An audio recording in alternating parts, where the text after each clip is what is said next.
Hey, salam alaikum, Bilal Kalem revient aujourd'hui pour vous parler comment créer un local repository afin d'installer les packages directement depuis l'ISO de Red Hat 8. Sans plus tarder, on va récupérer l'adresse IP de la machine Red Hat 8 afin de l'utiliser sur le logiciel WinSCP qui nous permettra de transférer le ISO depuis notre machine Windows vers Red Hat 8. Donc on va sauvegarder la connexion afin d'utiliser ultérieurement. On va lui donner un nom Rehal 8-SRV. Et on va justement double-cliquer dessus. Clé SSH est demandée à être validée. On tape le mot de passe. Et voilà, nous sommes connectés.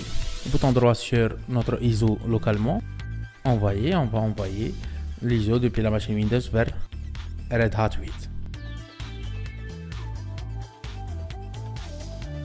Voilà, nous avons envoyé le fichier. On va créer un dossier spécialement pour l'ISO, /ISO. Et on va déplacer l'ISO depuis notre /root vers le /ISO. Et on va profiter pour le renommer à rehal8.iso pour faciliter l'utilisation.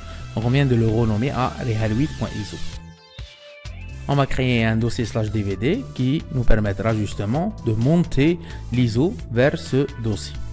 Donc pour cela, on va accéder au fichier etcfstab avec le bouton Shift G, ensuite le bouton O, afin d'ajouter une ligne à la fin du fichier. On déclare l'emplacement de notre ISO. Ensuite, le dossier de montage.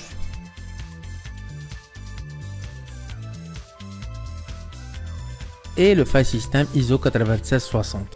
Bien entendu, l'option de montage loop et le pass dump à 00. Cette ligne nous permet d'automatiser le montage du ISO dans le dossier /dvd /rehal8 qu'on n'a pas encore créé. On sauvegarde ce fichier avec .wq et on va créer ce dossier /dvd /rehal8. La commande mount-a permet de monter l'ensemble des lignes de fstab.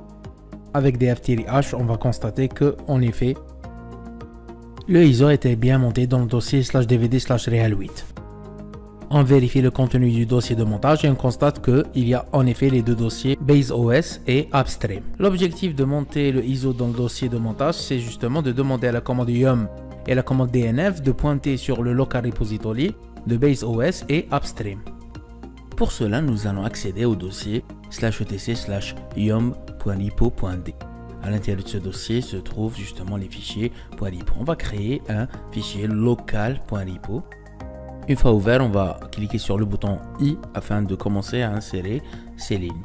N'oubliez pas d'utiliser 3 slash, file, 2.3 2 pour le file et 1 pour le dossier /dvd. On sauvegarde le fichier 2.wq. Bravo, nous venons de pointer notre machine vers les deux local repositories. On teste l'installation de l'éditeur de texte Vim à travers la commande yum et vous constatez qu'en effet nous venons de pointer vers le upstream, le local repository upstream. Vim vient d'être installé avec succès depuis le local repository. On teste maintenant avec la commande dnf pour installer httpd, le serveur Apache. Apache vient d'être installé avec succès depuis les deux local repositories. Parmi les nouveautés de la commande dnf, c'est qu'on peut en effet utiliser le module install afin de préciser la version du package installé. Par exemple, là j'ai précisé 7.1 et je peux même pour un deuxième test préciser la version 7.2 de PHP. Je reviendrai dans une nouvelle vidéo bientôt pour discuter des nouveautés de dnf. Merci d'avoir visualisé cette vidéo, à bientôt.